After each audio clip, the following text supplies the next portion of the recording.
everybody. This is Four Men in America, and we're back again. And today we have a special guest, Zack Taylor, who is a retired Border Patrol officer, and we're so happy to have him on the program today. We're all relishing in our big election victory on Tuesday. Although we have a little ways to go, we've got to settle Congress and get control of that. So, and it looks pretty favorable right now. I've got some data on that. So, anyway, I'd like you all to tell me about your election day experiences and what you did on election day, and if you stayed up to see the final nail in the coffin. Go ahead, Zach.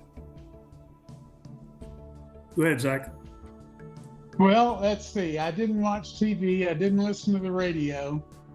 I think I loaded ammunition getting ready for an elk hunt. There you go. Did you? Yeah, I cleaned out my pickup, dug out my cold weather sleeping bag, aired it out. Yeah, that's how I spent election day. Well, that's all right. That's the way to go. You're still hunting for elk, huh? Yeah, it's the end of this month. Where do you go? It's between Ash Fork and Valle. Okay. Just south of the Grand Canyon. All right. So it's pretty good hunting, or pretty hard? Pretty cold. Yeah. Well, it's hard country to hunt. Yeah. And elk are really smart too, and they have a heck of a sense of smell.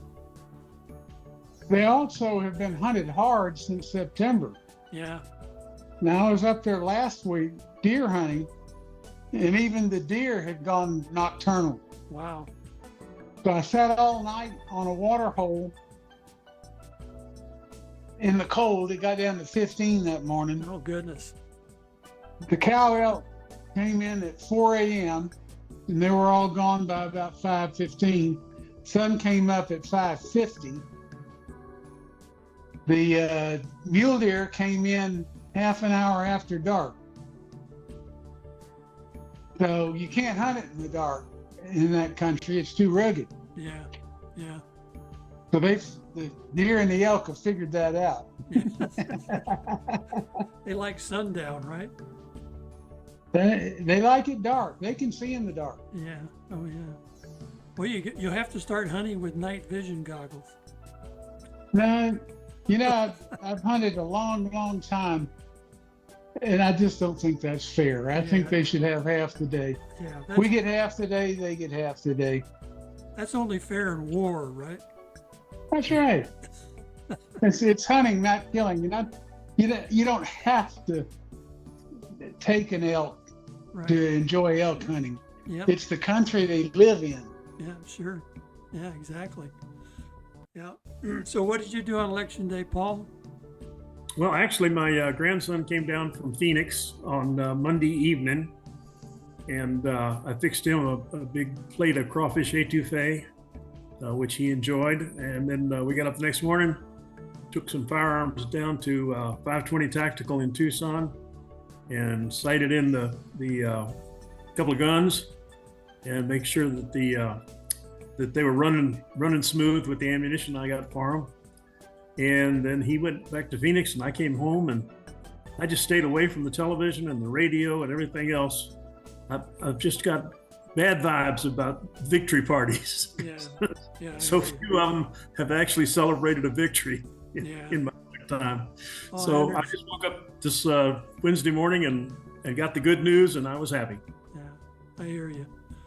Well, I was locked into the TV with Patty, and she made it till 11 o'clock, and we were waiting on Pennsylvania and Wisconsin, and that didn't happen till 1:20 in the morning.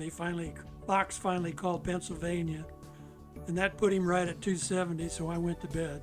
So, and then I think this morning now he's at. I think Arizona and Nevada both went into his camp and officially, so now he's at 312.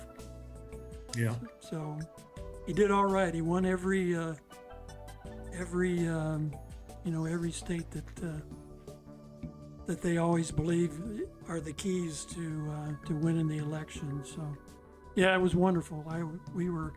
We enjoyed it thoroughly, and I was optimistic from the start. So I really felt in my heart that the Democrats had overplayed their hand, that their plan with Kamala was a bust, and besides that, she was a terrible candidate, and it all turned out to be true. So she was a terrible candidate, and then she picked an even terribler president.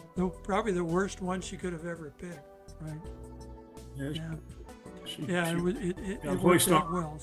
So now we got to go forward, and the Senate is now at 53. The guy in Pennsylvania was declared the winner today for us. Okay. So McCormick, I think it was Dave McCormick. So he's the winner in Pennsylvania. So we're at 53. Possibly maybe get Sam Brown in Nevada, but they're still counting out there, and they're up to some shenanigans. So we'll see. But we got control. And in Congress now, I can tell you what the stats are. I think we're sitting at 210 right now officially out of 218. We need 218. There are 14 outstanding races now that Republicans are leading. There's 1 in Alaska, 8 in California, the 3 in Arizona, believe it or not. And that's Eli Crane and Dave Schweikert and Juan Ciscomani. The only one there that's close is Juan Ciscomani. He's ahead, but not by much. And there's another one in Iowa, and there's one in Nebraska. So that all ought to be settled pretty quickly. So we have more than enough to make 218 if they all win. And they still might flip some of the Democrat seats. So I think we're in good shape there. Certainly hope so. Yeah. So I'm kind of interested now in what are your thoughts about Trump's transition team? Who do you think he's going to pick to do different things? And then I want to really get Zach's opinion on how we're going to deport 21 million illegals. We want his insight on that. So, and I'll volunteer to help drive. Help drive some of them out of the country. Well, let me just give some folks a little bit of background. I was in the Border Patrol for 26 years at Del Rio, Bracketville Station, McAllen sector, and Nogales Station, Tucson sector. So I got a pretty good look at the border. After I retired, I was the county Republican chairman for Santa Cruz County for 16 years and the chairman of the National Association of Former Border Patrol Officers. And our job pretty much was lobbying Congress and the NGOs, the non-government organizations that were interested in revising immigration. The biggest problem is the political approach to immigration. Yeah. Politics is immigration. Immigration is politics. That is what it has become in the United States. Whenever you have a law that you don't enforce, people take advantage of it. Oh, yeah, sure. The minute that this current outgoing administration took office, they said, come on in. It was a Cloward and Piven movie, obviously. Yep.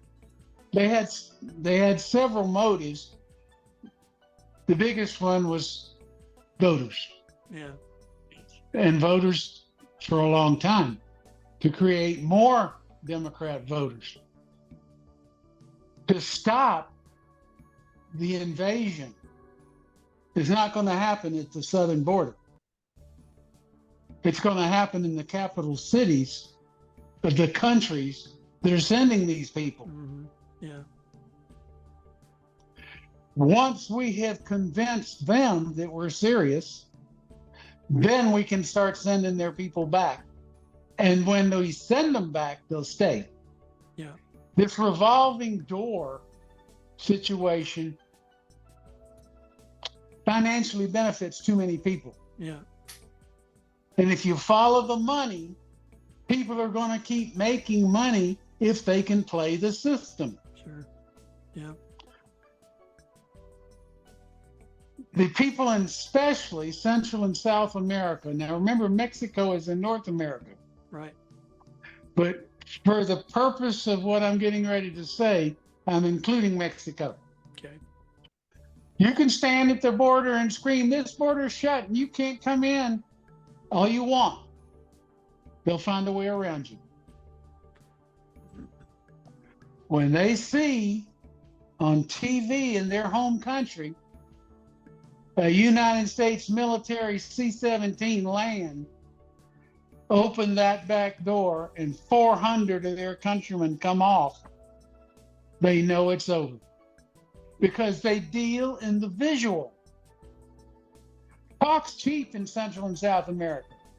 People are always promising everything, and they're not expected to deliver. Yeah. Same thing in America. Remember the Gang of 8? Yeah. Oh, yeah. Remember the Gang of 14? Yeah, sure. Remember the last 4 years? Yeah. The biggest violators of our immigration laws was the Democrat Party and the elected officials in office,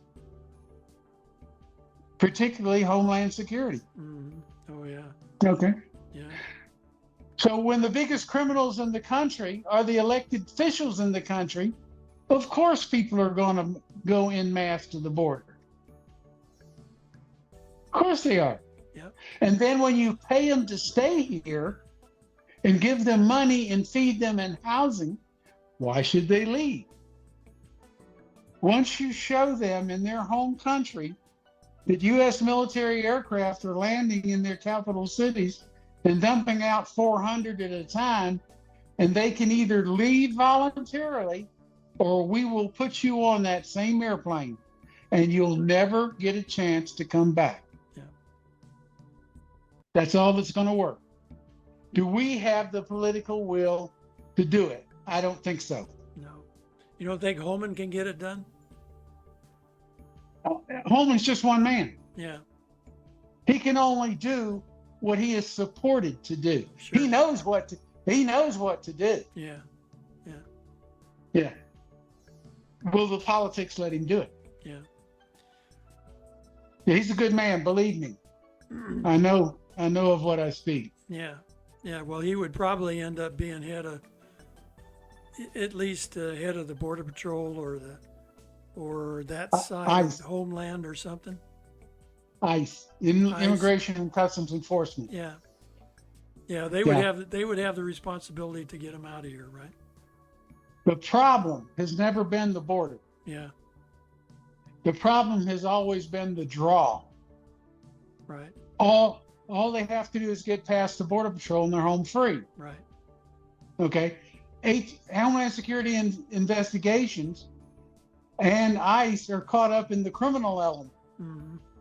Well, that's only a relatively small percentage of the illegal alien population. Right. But they don't make either one of those divisions of Homeland Security large enough to branch out behind dealing with the criminals and the drug smugglers. Mm. It's what's called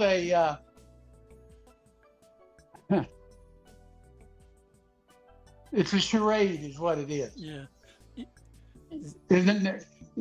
The aliens know that American politics is not serious about enforcing the immigration law. Yeah. And until they figure out that we are serious and we show them, not tell them, Right. show them that we're serious, it's not going to stop. It's not going to end. Zach, do you think they would start with the criminal element first? And would they use the sheriffs and police departments to help find those people and get them out of here?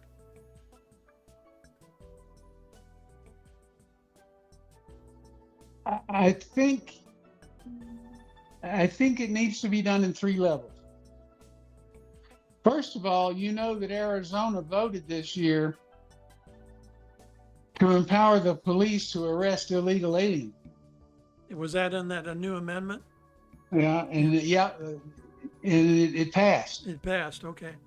like 72%. Uh, So Arizonans are ready for some serious activities. yeah. Is the rest of the nation? I don't know. Yeah. The problem is the politicians. If you'll remember, Marco Rubio Oh, yeah. was one of the leaders in the Gang of 8 and 14. Oh, yeah. And we never forgot it. But you keep electing him. Yeah, I know. Well, we elect him, but yeah, he does other things that are good, but that was not good. I think he got caught up with the McCain early in his first term, right? And all that nonsense. And I don't know what it is that draws those people. It's like Jeff Flake when he got caught up joining Obama in getting Cuba back on the good list, you know. And we totally disagreed with that. I don't know what it is that draws these people into those different things, but they Well, Probably I don't know, but I strongly speculate that someone has influence over them that's not related to the Republican Party. Yeah, no, that's true. Yeah, yeah, that's very true. So you were talking about the money, you know, follow the money and all that. I heard that some of the FEMA money that we don't have for our own citizens now was given to those NGOs to help process people down in Panama and get them on the way to Mexico. Have you heard any of that story? And fly them from Panama into the United States. That too. Yeah. And bypass the border altogether. Yeah. I heard about all of those things. The UN apparently was behind most of the large volume of aliens that were coming here. Yeah. Heard that too. The Department of State was actually involved, Yeah. from what Absolutely. I'm hearing. Yeah. The numbers that were being created about what was actually happening on the border,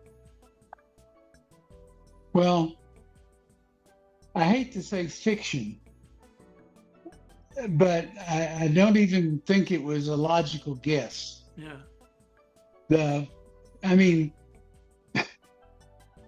I'm pretty familiar with that border. Yeah. And I remember listening to an interview, I think it was Fox News, was doing at the border with a supervisory Border Patrol agent that was actively working a group at the time. And the Fox News contributor asked the supervisory agent, while the other agents were working this group, well, what percentage of the people are you apprehending that are crossing this border? The supervisor gave him the correct answer. He says, more or less, we're catching about 50% of what we see. Right. The reporter turned it around to 50% of what is coming in. Okay. Which is different. There's a big difference. Oh, yeah. Big, Yeah, absolutely. big difference what you see, because you don't know what you don't see. That's right. Yeah. Yeah. So if you're working off of that Yeah. parameter, your numbers are going to be very skewed. Oh, yeah. And that includes gotaways, right? Well, the gotaways Are the ones you can't see. When I was working, that was always a larger number than what we've got. Yeah. Yeah. Give you an example. I was in downtown Nogales one day about noon. It was a Saturday. And on Morley Avenue, the drains that come out from Mexico under the port of entry are big enough to drive 2 Broncos under side by side. Wow. And as I was coming up Morley, I saw this mass of humanity running up this drain field into the United States from Mexico. Yeah. I estimated the group at 600. We caught 2. Oh, wow. That's a pretty low percentage. Working the cameras at night. The area is divided up into grids. Yeah. And we had this group out west of New Vallis that we were watching. And on the night scope, and with the people working the border fence cutting sign, we detected or visually saw approximately 300 aliens. We caught 15 that actually crossed the border. 15 out of 300. That's just part of the story. Yeah. So at the end of the shift, I was the shift supervisor. I entered 300 entries, 15 apprehensions. When I came in the next day, the apprehension report had been adjusted, and the 300 gotaways was missing from the report. Wow. So I went to my boss and I said, "What's this? I put 300 in the report last night." He said, "I know." I said, "Don't you believe me?" "Oh, yeah. Yeah, I believe you, but those numbers are unacceptable." They don't look good, right? They're just unacceptable, Don. Yeah. So he's playing politics with his own position. Remember I was talking about political intervention, Right. like Rubio, like the Gang of 14, the Gang of 8, the whole last 4 years, ignoring the immigration laws. Right. Actually, the biggest violators in the history of the country Yeah. were this administration. Mm-hmm. They were completing the smuggling operation. Yeah. Yeah. Yeah. Could you? The cartels in Mexico would not bring drugs into the United States if they didn't have someone on this side of the border they trust Right. to hand those off to. Sure. Yeah. And the way that they keep the pressure on those people on this side of the border is putting pressure on their relatives inside Mexico. Mm-hmm. Yeah. How do you defeat that? Yeah. You How do take you- the person that's here illegally in the United States and send them back to Mexico. Yeah. That's how you defeat it. Yeah. Well, that's. And what if we- you make, I'm not going to get into what I think about the cartels and why they exist. Sure. But I'll tell you this: the war on drugs is a joke. Yeah. Yeah. Well, especially the last 4 years, but it's been suspect for many more years. Yeah, I know. Yeah. Yeah. So who do you think? Let's start with you, Paul. Who do you think is going to be on Trump's in his cabinet? Who's going to be? Do you think he's going to pick to run things? If you've given it any thought at all, 1 or 2 names or 3 names or whatever you think. Like Attorney General. Obviously, we're going to have a new Attorney General. I hope so. I really haven't given that a lot of thought, Don.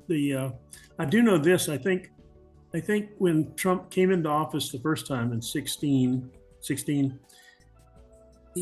I've read that he didn't even expect to win, and so he hadn't put a whole lot of planning into the cabinet and who was what and everything. Yeah. And when he did win, he had to go into Washington and ask for advice. And of course, Sure. Yeah. that was going into the snake pit to see which snakes were least poisonous. Yeah. And this time, I think he whether he thought he was going to win or not, I think he's got a plan, because now he knows what he's fighting. He didn't know what he was fighting in 16. Right. And of course, he being a newcomer to that pit, he got bit a lot, and I think he's been toughened. Well, And I think, you know who's on his transition team now, right? It's Don Jr., Eric Trump, and Linda McMahon, who are all very trusted people, and he can rely on them to vet people, and they're not going to give, they're not going to leak information to the mainstream media, right? They're going to stay in his confidence, and I'm sure he's going to do all this from Mar-a-Lago, where he has better security, and the FBI is not going to be able to spy on him again like they did before, right? So yeah, but with a good AG, maybe we can stop all that stuff too. yeah, oh yeah, and he's going to have to replace Christopher Wray. He's got to go. There's no doubt that Mayorkas is going to have to go, and Mayorkas ought to go from Homeland Security to the nearest jail, and we'll just hold him there for a while. Do not pass go, do not get $200. Yeah. Yeah. So, it's going to be interesting. I've kind of been thinking about. They're talking about RFK Jr. running the what was it? Running the Human Services. Yeah, Health and Human Services, right? Yeah. Because he wants to get that Make part of the America country on healthy again. track. Yeah. Yeah. And somebody else I heard recommended for the agriculture. Have you heard anybody for agriculture? No, nothing's crossed my desk. I think they'll start talking about this pretty soon, that you'll start hearing names leaking out. Not leaking out, but you're going to hear names floated out.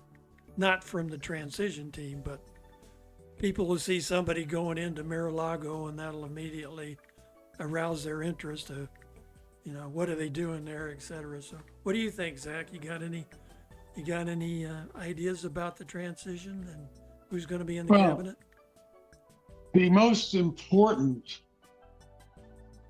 job in the whole cabinet for Trump is the Department of State. Yeah. The most important, right next to that's the Department of Agriculture. Yeah. If we have been paying attention, a lot of bad things have been happening in the food production phase of all across the country. Yeah. Yeah. These processing plants have been catching fire. Just a litany of things. People have been having processed food poisoned and having stuff put in it that's not supposed to be in it. All the chickens are killed. Oh, and all that was to drive up the price of chicken at the market and eggs at the market. That's right. The USDA, the Department of Agriculture, is just as corrupt as the CIA. Yeah. So, those are two key places, and it's not going to be. I don't think Pompeo is going to be part of his new cabinet. He's got a lot of negatives. I even heard that he's on the board of some company in the Ukraine, Mike Pompeo. So I don't know anything about Pompeo concretely. Yeah. I have heard that Christopher Wray is a mole. Yeah. I can believe that. I don't know. Yeah. It's easy to believe. You heard about. You heard the rate of on the squirrel and the raccoon, right? You guys hear about that? Yeah. No. You Peanut. didn't hear about that? Peanut and Fred. Yeah, Peanut and Fred, Zach. People raised a squirrel from when it was a baby, kept it as a pet, took care of it, and they turned it into a big YouTube thing or I don't know if it's YouTube or one of the other social media platforms. And we're making a lot of money, and they had a no-kill facility. So they were using that money to pay for all that and take care of all these animals. Well, New York State raided his house, took the squirrel and their pet raccoon, who they also raised, and took him and euthanized him. Just out of the blue. They got a warrant to go after the squirrel and the raccoon. Now, can you imagine that? Yeah. It was under the auspices of a New York law that says you can't raise wild animals as domestic, and it was pretty squirrely, so to speak. Yeah. What judge would sign a warrant to do that? Mershan, Chanuk, or whatever her name is. I mean, there's a lot of judges up there that didn't have the intelligence. I know, but it just shows you why we won on Tuesday. It's Hey, I got something this morning that's kind of interesting. It says here that RFK Jr. just started a quote policies for the people unquote website where it's a direct line to the team Trump, and people can go online and propose certain policies that they think would be beneficial to the American people, and then Americans get to vote on it. Now, that won't be a vote like in passing a law or anything like that. That'll just be a vote that says 58% of the people who saw this policy think it's a good one, carry it forward to the president and let him, assign it to somebody and see if it can be worked out or not. Yeah. But it gives you a direct line that doesn't go through Congress, where you get the thank you for your attention, send me some money letter back. Right. Thanks for the contact. Right. That So it might be. That sounds like a good idea. I like that idea. Yeah. Yeah.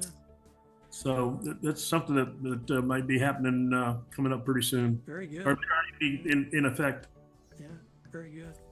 Yeah. So, getting back to the election, what about what are you guys hearing about your Arizona contingent? And what are you hearing about still counting ballots?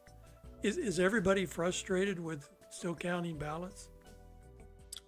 Well, yeah, I would think so. Hell, most of the states have already finished and certified their elections, and we're still digging in the bottom of the box and seeing what we can find. I was disappointed that Kari Lake's still in contention, but not doing very well, or not beating Gallegos, who is an incredibly bad human being, from what I could been able to gather. And I was also disappointed that our Pima County Sheriff candidate didn't pull through. So, she didn't. She didn't win, huh? And that's what I'm getting so far. Yeah, they're still counting, but she's not. It's not neck and neck. Yeah, and I saw where Steve Christie was losing. Well, he's up ahead now. For the last time now, okay. He had come ahead. Wasn't a grand slam or anything like that, but he was leading. So at least we'll have one human on the board of supervisors. But Christie's sort of like this. He's sort of like the city level, county level of Trump. He's a guy that doesn't have to do that and could be doing anything else he wanted to do, but he's doing it. Sure. And I was shocked that he was behind, but it's good to hear he's ahead. Yeah, Yep. Really like Steve. So what are you hearing, Zach? I think we're going to learn in the short run some things about both Pima County and Maricopa elections that are going to change our perspectives. Yeah, I think you're right. I think a lot of the onion layers have been peeled off of Maricopa County for sure. Yeah. But I think Pima is a smaller version of the same thing. Yeah. Oh, sure. Yeah. And I can tell you for a fact that so is Santa Cruz. Yeah. So let me tell you guys about Florida and what they do in Florida after the debacle with Bush in the 2000 election. Florida revamped their whole system, so every county uses the same counting method. They scan your ballot and it counts, and they send the totals. If you don't have your ballot, a mail-in ballot, if they don't receive it by 7 o'clock on election day, it doesn't get counted. Doesn't matter what the postmark is. It will not get counted.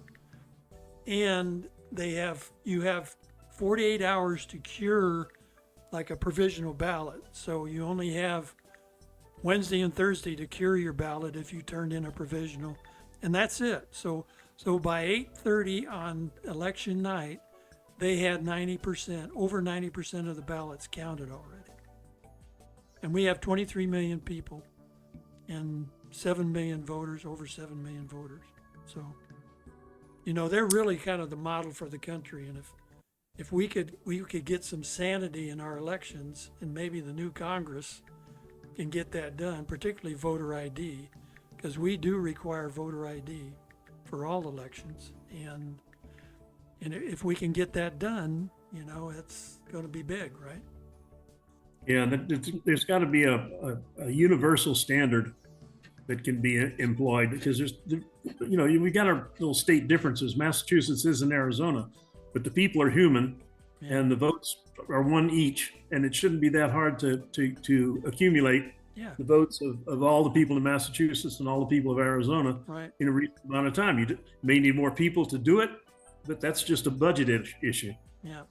Yeah. So, Have you ever seen a Mexican voter registration?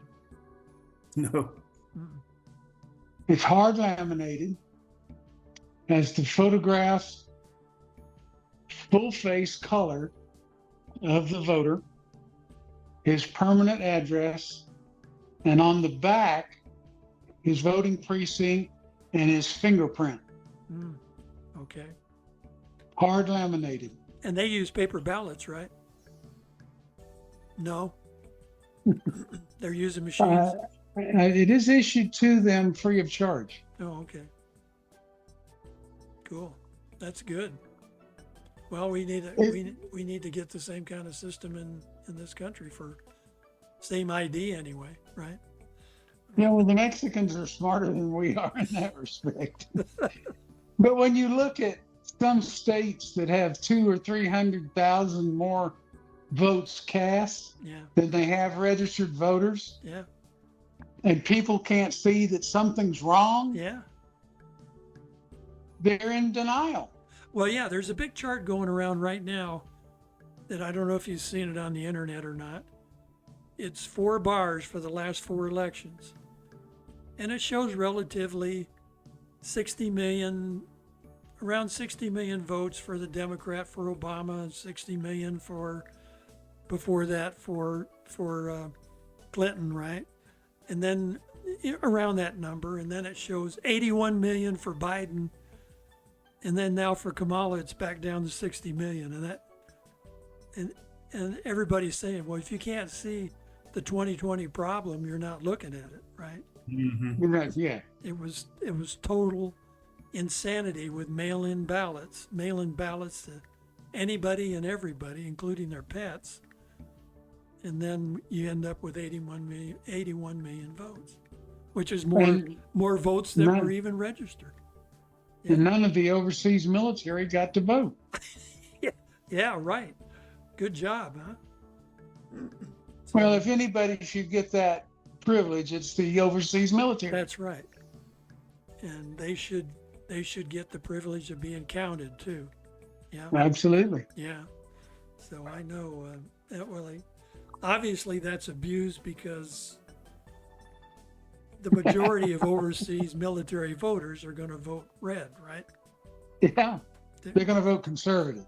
You know, I'm conservative, yeah. And you know, I saw we were in the Texas Roadhouse about a week ago having lunch with some friends, and this old guy came in, much older than me. Wow. And he had really old, right? And he had on a World War II hat, okay? And he was wearing a Harris Waltz t-shirt. He could barely move, barely walk, barely hold his head up. I don't really think he knew what he was wearing. Honest to God, I think they put that on him for like a billboard, right? Because I just don't think he knew it. And Patty turned around and saw him, was gonna thank him for his service, and she saw the T-shirt and she screamed, scared him. So yeah. Good for Patty. Yeah, she is not enamored with Waltz and Kamala Harris, let me tell you. So anyway, very cool story. Well, our biggest problem started yesterday. What's that, Zach? Getting the promises made, Oh yeah, promises kept. promises done. Yeah. Yeah, that's, You know, the problem, we just started. yeah. Oh, yeah. It's not over. It just started. Yeah. Oh, yeah. Yeah, that's right. And So, talking about this, he says he's going to deport the largest number ever on his first day. I don't know how he's going to do that. yeah. Yeah. If he doesn't stop the flow coming up through Panama and Mexico, Yeah. it's just going to be exchanging this bunch for another. No. Obviously, first thing you got to do is call them both, and let the military know. Let the military know you got to borrow some C-130s and C-17s, right? Whatever the ones that the cargo tail drops down and they walk out. Yeah. I've seen combat troops come off of those, Yeah. and it is impressive. Oh yeah. Yeah. C-17. I forget how many they hold, but it's a bunch. Yeah, it's 300 or 400. Yeah, it's 300 or 400 paratroopers. Oh yeah. So if they see in their home in Honduras, see 400 of their countrymen come off of that plane that says United States Air Force, Yeah. they get the message Yeah. and they believe the message. Yeah. If they hear it on the radio and somebody's talking about, oh, this, that, and the other in America, Yeah. and their cousin in Houston, Texas says, I don't believe that. Come on up. Who are they going to believe? Yeah. Oh yeah. I agree. Yeah. The cousin in Houston. Yeah. Sure. No, that's such a fabulous point because Well, you have to work it at both ends. Yeah. You Well, think- we'll keep our fingers crossed and pray that that's what's going to happen because we've got the ability to do that, and we've put the right people in place right now to get that done.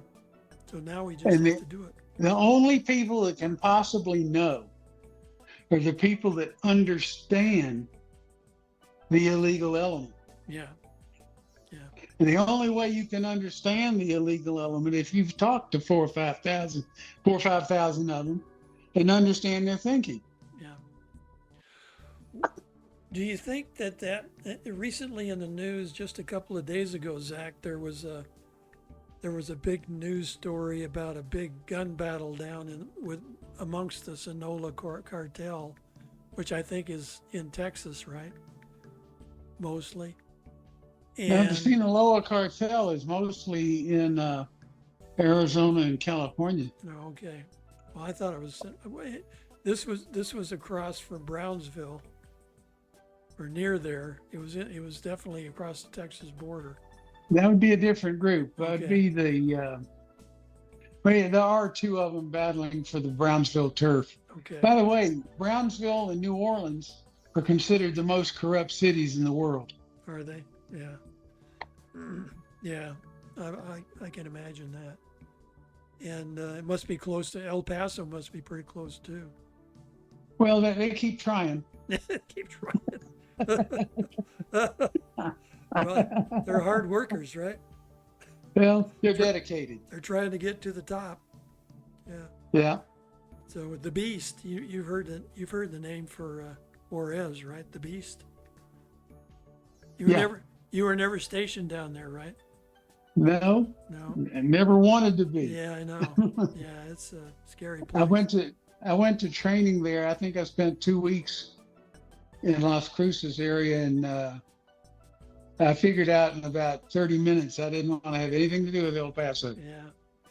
It's so weird, when you drive from Las Cruces through White Sands over to Alamogordo, right in the middle of that highway, there's a Border Patrol station. I never could figure that out. Why that far into the state they'd have a Border Patrol station? Don't know. Yeah, really, it was really weird.